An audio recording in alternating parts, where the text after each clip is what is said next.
What are the actions of systemic enzymes? There are 5 primary actions to a systemic enzyme. Number 1, they fight off inflammation. Inflammation is caused by little buggers called circulating immune complexes. It's a collective name for a group of things we call prostaglandins.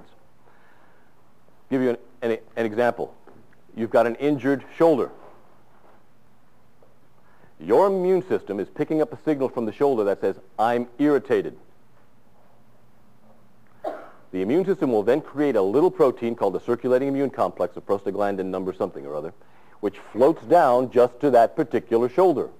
It's tagged with a special protein just for that shoulder. As a matter of fact, the fellow who discovered this type of protein tagging won the Nobel Prize in biochemistry in 1999.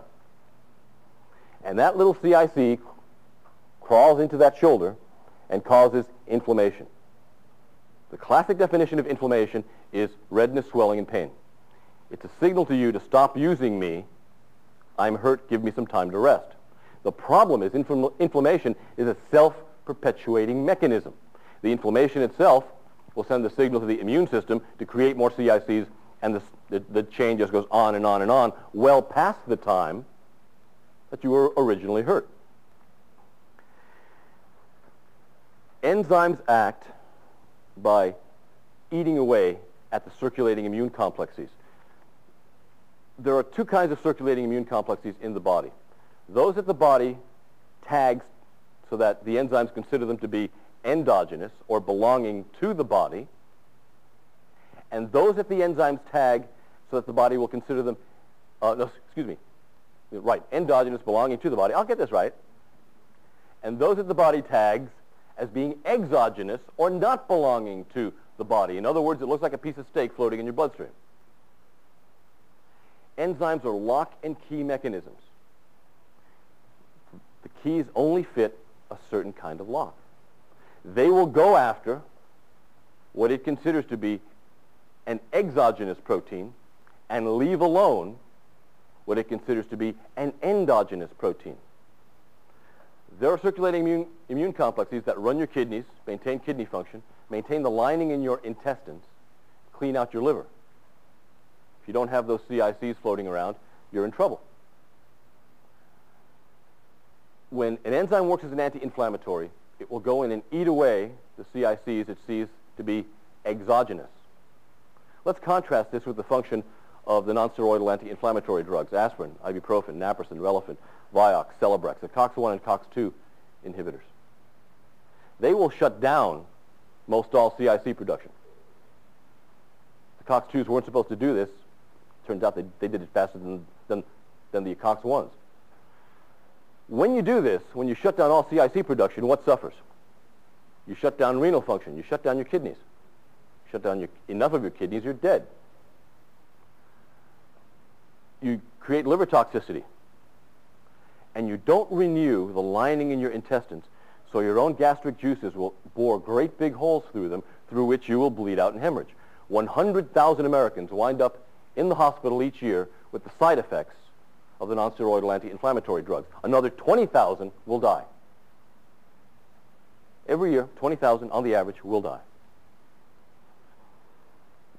The enzymes eat away at just the CICs it sees the body does not need, the exogenous ones, and will leave alone the endogenous ones.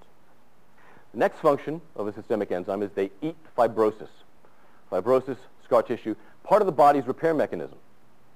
When you sliced your finger when you were a kid, that wound healed with an invisible, pliable, super strong scar. Couldn't see it. What happened as you got older?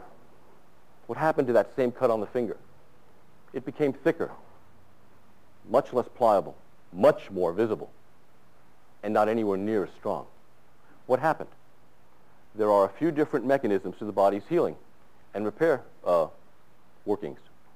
First thing the body does is it shoots fibrin through a wound to give the tissue something to grow through. Imagine you're building a skyscraper, you put up the skeleton work of the skyscraper. Next, you flesh the skyscraper out, don't you? The body always puts in a whole heck of a lot of fibrin. Then the other part of the repair mechanism comes in.